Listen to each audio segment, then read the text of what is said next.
One mistake, and the evil queen would kill him. A simple man hid 100 prophets from the killer queen. She wasn't just evil, she was merciless. A true hunter, and she wouldn't stop until every prophet was dead.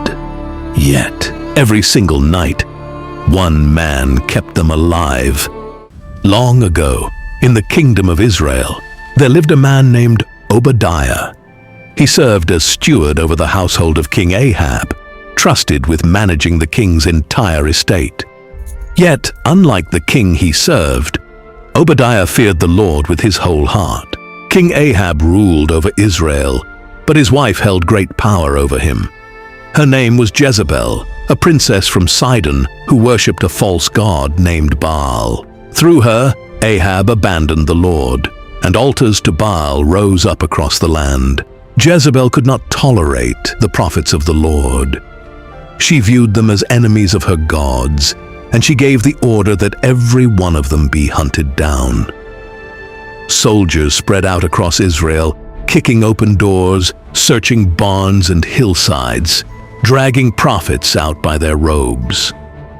Many were struck down where they stood, their bodies left as a warning to anyone who still called on the name of the Lord. Word of the killings spread from village to village, and a heavy fear settled over the land. But inside the very palace where Jezebel gave her orders, Obadiah worked secretly against her. Late at night, while the palace slept, he would slip out through a side gate, wrapped in a dark cloak, carrying baskets of bread under his arm. He moved quietly through the hills, glancing over his shoulder at every shadow, terrified that one of Jezebel's soldiers might be watching. He had gathered 100 prophets of the Lord and hidden them away in 2 caves carved into the rock. 50 men crammed into each. Surviving in darkness, every single day, Obadiah made this same dangerous journey, bringing them bread and water with his own hands, knowing that if he were ever discovered, his own head would be the next one rolling at Jezebel's feet. During this same time, the Lord sent a prophet named Elijah to stand before Ahab. Elijah told the king plainly that because of his sins, no rain or dew would fall on Israel except by his word. From that day, the sky over the kingdom turned dry, and it stayed that way. The drought stretched on season after season. Streams that had run for generations shrank into thin trickles, then disappeared completely, leaving cracked beds of dust where children once played. Farmers stood in their fields, staring at crops that had withered before they could even ripen. By the 3rd year, the famine had grown so severe that even Ahab's own horses and mules were dying for lack of food and water in their stalls. For those same 3 years, Ahab had been hunting Elijah relentlessly, blaming him for the disaster that had fallen on his kingdom. He sent riders galloping to every neighboring nation, pounding on the doors of foreign kings, demanding that Elijah be handed over the moment he was found. But the Lord kept his prophet hidden through it all. After 3 years, the word of the Lord came to Elijah again. The Lord told him to go and present himself to Ahab, for rain was finally about to return to the land. Around this same time, Ahab summoned Obadiah and gave him an urgent task. With the famine worsening by the day, Ahab needed every patch of grass left in his kingdom found before his animals dropped dead completely. He told Obadiah they would split up, each man searching a different stretch of land. Ahab rode out in one direction, and Obadiah set out walking in the other, moving slowly down a dry, dusty road, past abandoned wells and empty fields, his eyes scanning every hillside for even a single blade of green.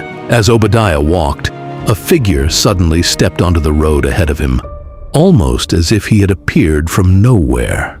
Obadiah froze for a moment, squinting against the sun, and then his breath caught in his throat. Before we continue, these videos take hours and hours to make. If you could please like and subscribe and comment which country you are watching from.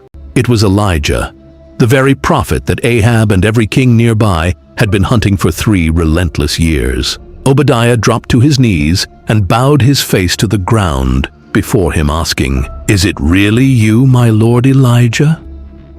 Elijah answered him plainly, "Yes. Go and tell your master, Elijah is here." 1 Kings 18:7-8. Fear gripped Obadiah's chest at these words. He pictured himself standing before Ahab, delivering this news, only to have Elijah vanish into thin air the moment the king arrived, leaving him to pay for it with his life. He said to Elijah, "What have I done wrong, that you would hand your servant over to Ahab to be killed? As surely as the Lord your God lives, there is no nation or kingdom my master has not searched for you. Every time his men returned and said you could not be found, he made them swear an oath that it was true. And now you tell me to go and say you are here. I don't know where you might disappear to next. And if I go and Ahab cannot find you, he will kill me." 1 Kings 18:9-12. He reminded Elijah of what he had risked in secret, saying, "Was it not told to you what I did while Jezebel was killing the Lord's prophets? I hid 100 of them in 2 caves, 50 in each, and fed them bread and water with my own hands the whole time."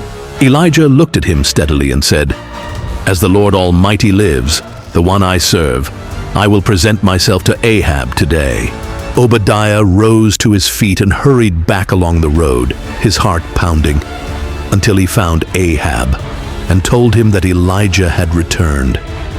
Ahab wasted no time. He mounted his chariot and rode out at once to meet the prophet he had hunted for 3 long years. When Ahab finally stood face to face with Elijah, he glared at him and said, "Is that you, you troubler of Israel?" Elijah did not flinch. He answered that it was not he who had brought trouble on Israel, but Ahab himself, by abandoning the commands of the Lord and chasing after Baal instead. Elijah then gave Ahab an instruction. He told the king to gather all of Israel, along with the 450 prophets of Baal, on Mount Carmel. Riders went out across the kingdom carrying the summons, and soon crowds of people climbed the mountain alongside the prophets of Baal, curious whispers passing through the gathering as they wondered what was about to happen. Standing before the crowd, Elijah told them plainly that they could not keep wavering between 2 gods. If the Lord was God, they should follow him. If Baal was God, they should follow him instead. The people said nothing, shifting uneasily where they stood. Elijah then proposed a test. 2 bulls would be prepared, one by the prophets of Baal and one by himself, each laid on wood upon an altar. Neither side would light the fire themselves. Instead, they would call out to their God, and whichever God answered by sending fire down from heaven would be shown as the true God before everyone watching. The prophets of Baal went first. They built their altar with trembling hands, careful to do everything exactly right, and laid the wood and the bull upon it. Then they began calling out to Baal, their voices rising together across the mountain from the early morning. Hour after hour passed, and nothing happened. By midday, some of them began dancing wildly around the altar, throwing their arms toward the sky. Elijah watched from a distance and began mocking them, telling them to shout even louder in case their God was sleeping or perhaps away on a journey. Stung by his words, the prophets grew frantic. They grabbed swords and spears and began slashing at their own arms and chests, blood running down their skin. Still, nothing answered. No fire fell. No voice spoke back to them. The mountain stayed silent except for their own desperate cries. As evening drew near, Elijah called the people closer to him. He took 12 stones, one for each tribe, descended from the sons of Jacob, and rebuilt the altar of the Lord that had long lain broken and forgotten. He dug a trench around its base, arranged the wood carefully on top, and laid the pieces of the bull over it. Then he told the people to fill 4 large jars with water and pour them over the offering and the wood, soaking it completely. And he told them to do it again a second time, and then a third. Water ran down over every piece of wood and stone, and the trench he had dug around the altar filled completely, leaving no possible way that any spark could survive on its own. At the exact time of the evening sacrifice, Elijah stepped forward in front of the entire watching crowd. He lifted his eyes toward the sky and prayed aloud, asking the Lord to answer him in that very moment, so that every person standing on that mountain would know once and for all that the Lord was God in Israel. The instant he finished speaking, fire dropped from the sky. It struck the altar with a force that made the crowd gasp and stumble backward, consuming the soaked sacrifice, the drenched wood, the stones themselves, and even licking up every last drop of water that had filled the trench around it. When the people saw this, they fell to the ground on their faces all at once, crying out together with one voice, "The Lord, He is God! The Lord, He is God!" Elijah immediately gave the order to seize the prophets of Baal. The crowd surged forward and grabbed them, dragging them down the mountainside to the Kishon Valley below, where every one of them was put to death that same evening.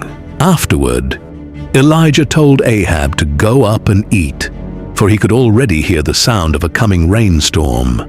While Ahab climbed up to eat and drink, Elijah went to the very top of Mount Carmel, bent down low to the ground, and sent his servant to look out toward the sea. The servant returned and said there was nothing to see.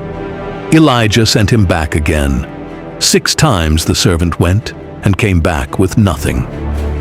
On the 7th time, he came running back, breathless, saying that a small cloud, no bigger than a man's hand, was rising up out of the sea. Elijah sent word at once to Ahab, telling him to hitch up his chariot and ride down quickly before the rain trapped him on the mountain. Within moments, the sky turned black with thick clouds rolling in from the sea. The wind began to howl across the mountainside, and a heavy rain came pouring down over the land. Ahab's chariot raced down toward Jezreel as the storm broke loose behind him, soaking the parched ground that had waited 3 long years to feel water again. And so the land of Israel, after 3 years without a single drop of rain, finally watched its rivers begin to fill. Its soil softened beneath the downpour, and life slowly returned to a kingdom that had nearly starved. These videos take hours and hours to make. If you could please like and subscribe and comment which country you are watching from.